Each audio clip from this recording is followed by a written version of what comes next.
சில நேரம் வாழ்க்கை ரொம்ப கஷ்டமா இருக்கும். யாரும் புரிஞ்சிக்க மாட்டாங்க. நம்ம கண்ணீர் கூட யாருக்கும் தெரியாது.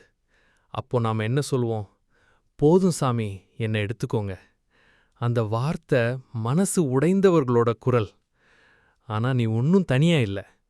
எலியா கூட அப்படிதான் கதறினா. யோபு வேவனையில அழுதான். மோசே கூட சோர்ந்து என்னை எடுத்துக்கோங்கன்னு சொன்னார். பெரிய பெரிய தேவனுடைய மனிதர்களுக்கே அந்த ஃபீலிங் வந்திருக்குது. அப்போ நமக்கு வந்தா அது தவறே இல்ல.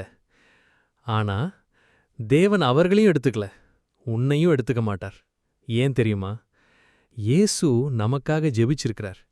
அப்பா, இவர்களை உலகத்திலிருந்து எடுத்துக்கோங்கன்னு இல்ல, இவர்களை தீமையிலிருந்து காத்துக்கோங்கன்னு தான் ஜெபிச்சிருக்கிறார். நீ இப்ப அழுற கண்ணீர தேவன் பார்க்காத மாதிரி இல்ல. நீ சொல்லாமலே அவர் புரிஞ்சுக்கிறார். நீ போதும்னு சொல்லும் இடத்துல தேவன் இன்னும் நான் உன்னோட இருக்கேன்னு சொல்றார். அதனால் இனிமேல் என்னை எடுத்துக்கோங்கன்னு சொல்லாத, இந்த கஷ்டத்திலிருந்து என்னை காப்பாத்துங்கன்னு ஜெபிங்க. ஏன்னா தேவன் உன்னை விட்டுட மாட்டார், உன்னை காப்பாத்த தான் இருக்கார்.